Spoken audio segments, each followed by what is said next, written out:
អើ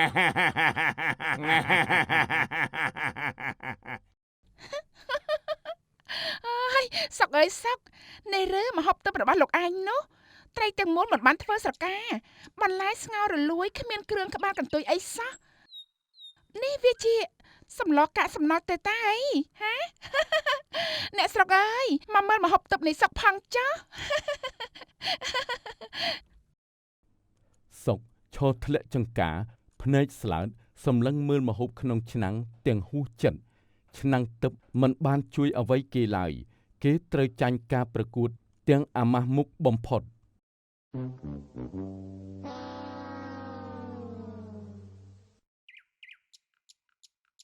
លោកតាអីសីអើយលោកតាធ្វើបាបចៅខ្លាំងណាស់ណាថានេះជាឆ្នាំងដីទឹកបំបាំងសិលណាថាឲ្យខ្ញុំដាក់តែសាច់ដាក់បន្លែចូលទៅវានឹងខ្លាយទៅជាម្ហូបទឹកចៅធ្វើតាមគ្រប់យ៉ាងមិនហ៊ានបើកគម្របមើលមុនទេលុះដល់ពេលបើកមកចៅត្រូវអ្នកភូមិសាច់ផ្អើលស្រុកលោកតាអើយ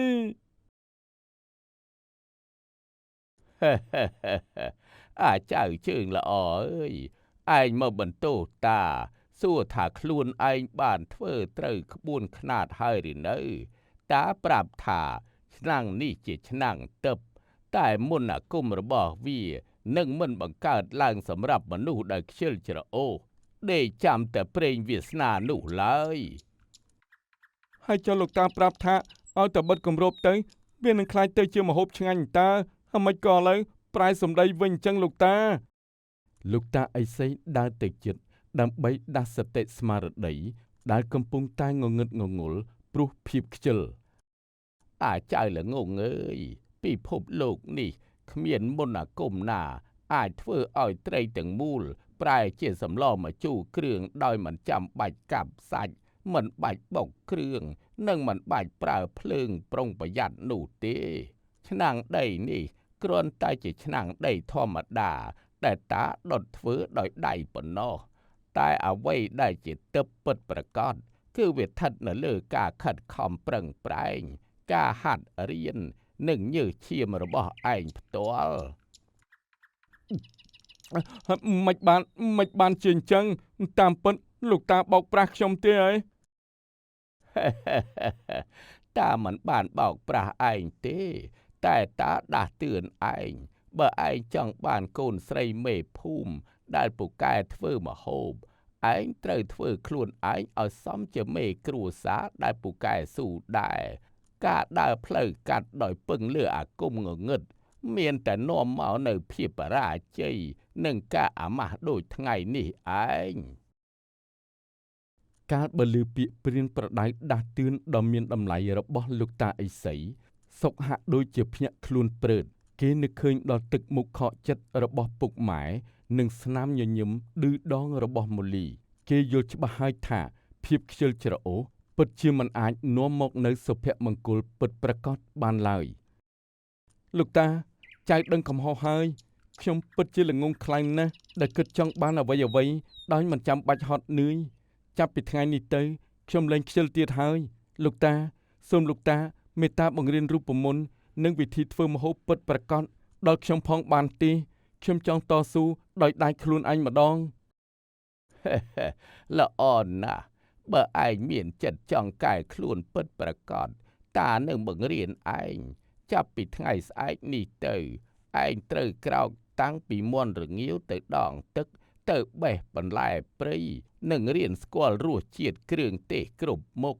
ចាំមើលចុះឆ្នាំងដីធម្មតាមួយនេះនឹងคล้ายទៅជាឆ្នាំងទឹកពិតប្រាកដដោយសារតែដៃរបស់ឯងមិនខានបានលោកតាខ្ញុំនឹងខំប្រឹងឲ្យអស់ពីសមត្ថភាពទោះបីជាត្រូវហត់នឿយយ៉ាងណាក៏ដោយក៏ខ្ញុំមិនរអ៊ូដែរព្រឹកព្រលឹមស្រងាត់នេះជាថ្ងៃដំបូងនៃការផ្លាស់ប្ដូរជីវិតរបស់យុវជនកម្ពុជាប្រចាំភូមិដីដោះសុកអើយក្រោកឡើងសុកក្រោកឡើងមាន់រងាវ2 ដងហើយណាហើយបើឯងចង់បានឆ្នាំងទឹកពិតប្រាកដឯងមិនអាចដេករហូតដល់ថ្ងៃត្រង់ដូចមុនទៀតទេក្រោកឡើងទៅដងទឹកអូនៅជើងភ្នំយកមកដាក់ឲ្យពេញពាងភ្លាម អូបានលោកតាខ្ញុំក្រោកហើយហូយតិចណាស់លោកតាអើយតែខ្ញុំមិនរអ៊ូទេខ្ញុំនឹងទៅដងទឹកភ្លាមសុកត្រូវដងទឹកដើរចុះដើរឡើងពីកំពូលភ្នំទៅជើងភ្នំរាប់សិបជើងដៃរបស់គេដែលធ្លាប់តែទន់ព្រោះមិនដែលធ្វើការងារធ្ងន់ចាប់ផ្ដើមឡើងពងបែក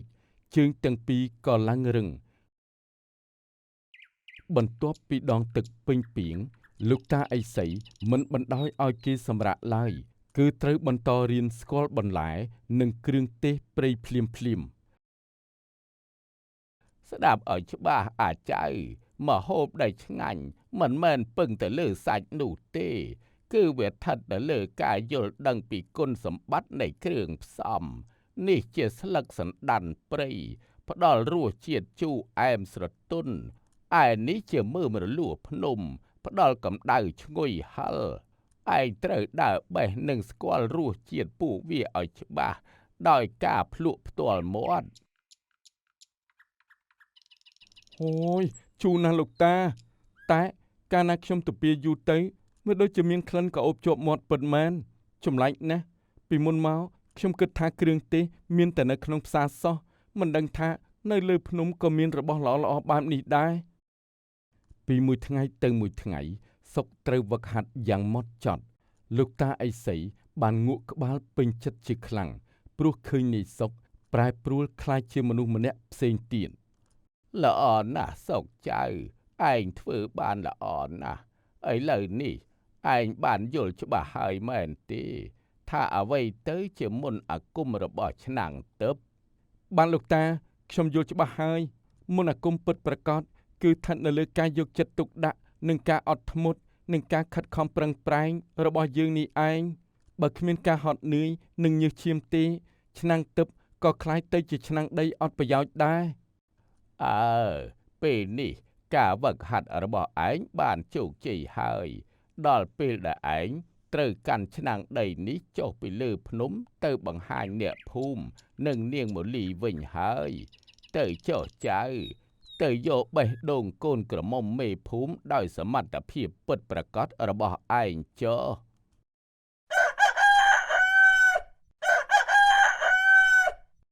បន្ទាប់ពីបាត់មុខពីភូមិអស់រយៈពេលជាច្រើនសប្តាហ៍ដើម្បីទៅសំងំកាយខ្លួននៅលើកំពូលភ្នំថ្ងៃនេះយុវជនសុកបានដើរចុះមកដល់ផ្ទះវិញហើយប៉ុន្តែអ្វីដែលធ្វើឲ្យអ្នកភូមិដេកដោះបើកភ្នែកធំហួសចិត្តនោះគឺចរិតលក្ខណៈរបស់គេប្រែប្រួលដូចមេឃនឹងដីគេមិនដេកននៀលរហូតដល់ថ្ងៃត្រង់ទៀតទេគឺគេក្រោកតាំងពីព្រលឹមជួយពុកម៉ែបោសសម្អាតផ្ទះដងទឹកនិងកាប់អុសយ៉ាងរហ័សរហួនណែលោកបងមើលអាសុកនោះមើលថ្ងៃនេះវាត្រូវខ្មោចអីចូលសន្ធិដ្ឋទីដឹងអីមិនក៏ក្រោកពីព្រលឹមមកកាប់អុសដងទឹកញាប់ដៃញាប់ជើងអញ្ចឹងធម្មតាដេកហៀទឹកមាត់ដល់ថ្ងៃត្រង់ឯនោះតើអើវ៉ៃប្លែកភ្នែកមែនតែនឬមួយវាខូចចិត្តអារឿងចាញ់ប្រឡងធ្វើម្ហូបនឹងត្រូវអ្នកនាងផល្លីដៀលកាលពីលើកមុនឡើងឈួតបាត់ទៅហើយទេដឹងចាំមើលបន្តិចទៀតទៅដឹងហើយសុកមិនខ្វល់នឹងសម្ដីខ្សឹបខ្សៀវរបស់អ្នកភូមិឡើយទឹកមុខរបស់គេពោពេញទៅដោយស្នាមញញឹមនិងភាពម៉ឺងម៉ាត់គេបានរៀបចំកញ្ជើមួយយ៉ាងស្អាតដែលមានផ្ទុកបន្លែព្រៃស្រស់និងគ្រឿងទេសដែលគេបេះមកពីលើភ្នំរួចដើរសម្ដៅទៅកាន់ផ្សារកណ្ដាលភូមិដែលជាទីជួបជុំអ្នកស្រុកនិងជាកន្លែងដែលម៉ូលីតែងតែមកផ្សារជារៀងរាល់ព្រឹកអូហូនឹកស្មានថាអ្នកណាតាមពិនគឺលោកកំពូលមហាសេដ្ឋីឆ្នាំងទឹកតាបាត់មកទៅរាប់ខែស្មានថារត់ចោលស្រុកព្រោះខ្មាស់គេបាត់ទៅហើយចុះថ្ងៃនេះមានខ្យល់អីបើមកដល់ផ្សារនឹងទៅវិញហើយកាន់បន្លែព្រៃអីពេញកញ្ជើនឹងយកមកស្ងោរទាំងមូលដូចកាលពីលើកមុនទៀតមែនទេ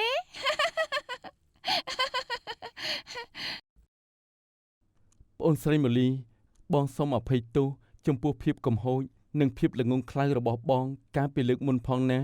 ប៉ុន្តែថ្ងៃនេះបងមិនមែនយកមកអួតទេគឺបងយកមកធ្វើម្ហូបពិតប្រាកដដោយដៃទាំងពីររបស់បងផ្ទាល់សម្ដីមានសុជីវធម៌និងការទទួលស្គាល់កំហុសរបស់សុកបែបនេះ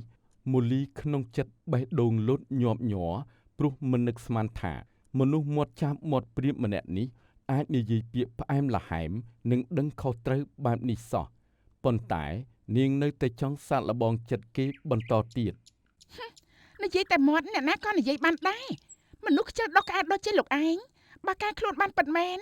មិនច្បាស់ជាផ្កាយរះកណ្ដាលថ្ងៃត្រង់ហើយបើខ្លាំងពូកែពិតមែនហ៊ានផ្ដោតជាមួយខ្ញុំទេ ឲ្យតែប្អូនមូលីព្រមផ្ដល់ឱកាសឲ្យបងភ្នាល់អ្វីក៏បងហ៊ានដែរតើប្អូនចង់ឲ្យបងធ្វើអ្វីមូលីញញឹមចុងមាត់រួចនាងបានចង្អុលទៅកាន់វត្ថុធាតុដើមម្យ៉ាងដែលអ្នកភូមិមិនសូវចូលចិត្តយកមកធ្វើម្ហូបព្រោះវាមានរសជាតិល្វីងនិងពិបាកកែច្នៃនោះគឺផ្លែម្រះព្រៃនិងត្រីក្រាញ់ ល្អណាស់បើលោកថាខ្លួនឯងចេះធ្វើម្ហូបពិតមែនថ្ងៃត្រង់នេះត្រូវយកម្រះព្រៃល្វីងទាំងនេះនិងត្រីក្រាញ់ដែលមានឆ្អឹងច្រើនមកធ្វើម្ហូបមួយមុខឲ្យមានរសជាតិឆ្ងាញ់ផ្អែមស្រទន់មិនឲ្យមានជាតិល្វីងនិងគ្មានធុំក្លិនឆ្អាបបន្តិចសោះឡើយបើលោកធ្វើបានខ្ញុំនឹងឈប់ហៅលោកថាជាមនុស្សមហាខ្ជិលទៀតហើយ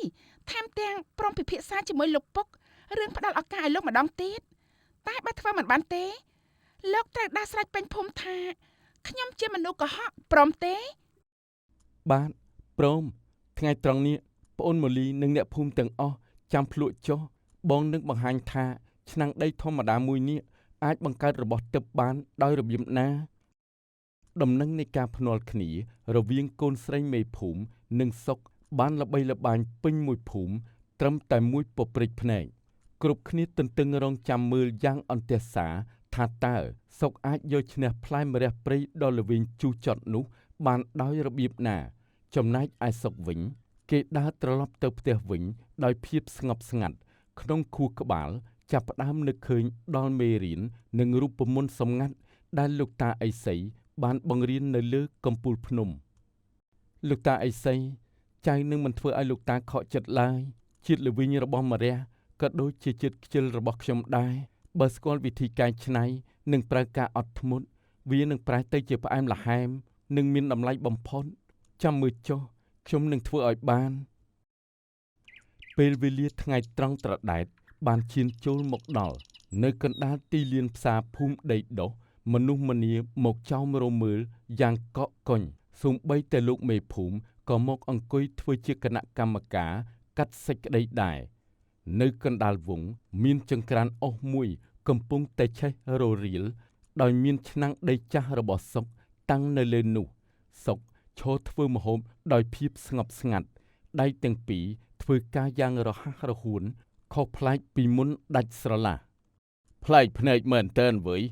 មើលក្បាច់កាន់កំបិតនឹងការរៀបចំចង្ក្រានរបស់អសុកចុះគឺវាមានរបៀបរៀបរយណាស់មិនសមជាមនុស្សខ្ជិលច្អូសទាល់តែសោះមិនដឹងថាវាទៅរៀនក្បួនខ្នាតនេះពីគ្រូណាមកទីណោះគ្រប់គ្នាមើលទាំងបើកភ្នែកធំធំពេលឃើញសុកមិនមែនយកម្រះទៅស្ងោរទាំងមូលឡើយ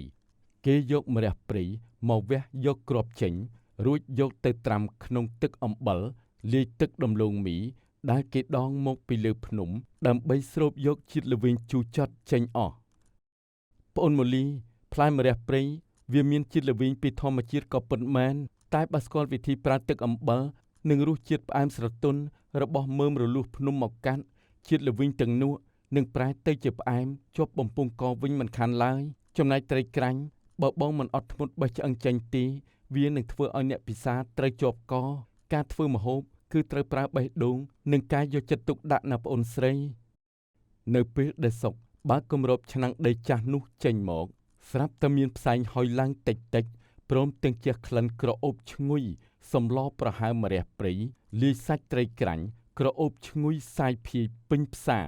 ធ្វើឲ្យអ្នកភូមិទាំងអស់ដែលឈរមើលលេបទឹកមាត់ក្អឹកក្អឹកសូម្បីតែមូលីក៏ភាំងស្មារតីព្រោះតែក្លិនដ៏អស្ចារ្យនេះដែរ អូហូយក្អូបខ្លាំងណាស់លោកប្អូនអើយក្លិននេះឈ្ងុយជាងម្ហូបដែលធ្លាប់ហាត់ទៅទៀតអាសុកណាវាធ្វើបានពិតមែនអីនេះ ម្ហូបរួចរាល់ហើយសូមអញ្ជើញប្អូនមូលីនិងលោកមេភូមិភ្លក់រសជាតិឆ្នាំងដីទិព្វរបស់ខ្ញុំចុះមូលីយកវែកមកដួសទឹកសម្លពណ៌លឿងទុំមកភ្លក់ចូលមាត់គ្រាន់តែទឹកសម្លប៉ះចុងអណ្ដាតភ្លាមទឹកមុខរបស់នាងប្រែប្រួលភ្លាមរសជាតិសម្លមិនមានភាពល្វីងទាល់តែសោះគឺមានតែរសជាតិផ្អែមស្រទន់ឈ្ងុយគ្រឿងបុក និងសាច់ត្រីក្រាញ់ណែនគួរឲ្យចង់ទំពីនាងរំភើបនិងកោតសរសើរចំពោះការខិតខំប្រឹងប្រែងរបស់សុក អើយអស្ចារ្យណាស់អស្ចារ្យសុកអើយម្រះព្រៃល្វីងដូចថ្នាំបែរជាខ្លាយជាផ្អែមឆ្ងាញ់រលេចដាក់គ្មាន ឯងឈ្នះការភ្នាល់នេះហើយ សុកលោកពិតជាធ្វើបានមែនខ្ញុំសុំទោសដែលធ្លាប់មើលងាយឯងថាជាមនុស្សខ្ជិលពេលនេះលោកបានបង្ហាញឲ្យខ្ញុំនិងអ្នកភូមិឃើញហើយថាលោកជាមនុស្សប្រុសដែលមានការតស៊ូនិងប្រកែកពិតប្រាកដមែន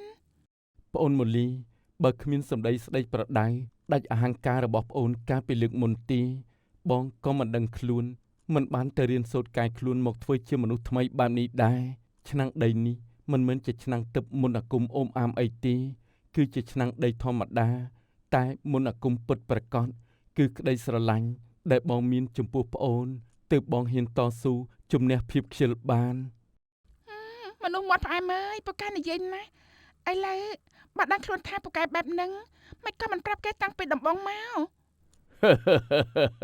ល្អណាស់កាលបើពួកឯងយល់ចិត្តគ្នានឹងកែខ្លួនបានបែបនេះយប់នេះយើងនឹងរៀបចំពិធីប្រកាសរៀបការផ្សំផ្គុំពួកឯងទាំងពីរនាក់តែម្ដងហើយទីបំផុតភាពខ្ជិលច្រអូសត្រូវបានជំរុះចោលដោយសារតែការតស៊ូនិងសេចក្តីស្នេហាពិតប្រាកដសុកបានយកឈ្នះចិត្តម៉ូលីដោយសមត្ថភាពផ្ទាល់ខ្លួនអូនម៉ូលីថ្ងៃនេះអូនស្អាតដូចទេពអប្សរចុះពីលើមេឃអញ្ចឹងបងលែងយល់សពទៀតហើយ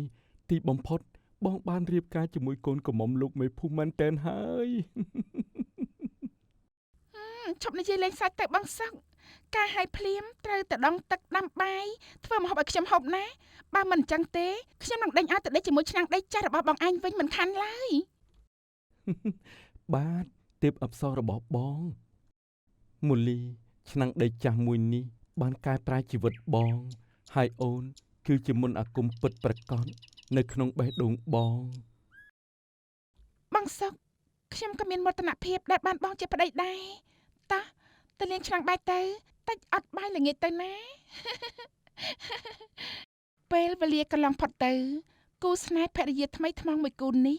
បានរស់នៅជាមួយគ្នាយ៉ាងមានសុភមង្គលនៅលើដីស្រែចម្ការសុកលែងជាមនុស្សខ្ជិលច្រអូសទៀតហើយគេខំប្រឹងធ្វើស្រែចម្ការនិងដាំបន្លែបង្ការរីឯផល្លីវិញនៅតែជាភរិយាដ៏ល្អពូកែខាងរៀបចំទុកដាក់ផ្ទះសម្បែងរៀងរាល់ល្ងាចពួកគេតែងតែរួមគ្នាធ្វើម្ហូបនៅក្នុងឆ្នាំងដីចាស់ដដែលនោះញ៉ាំជុំគ្នាយ៉ាងមានសេចក្តីសុខ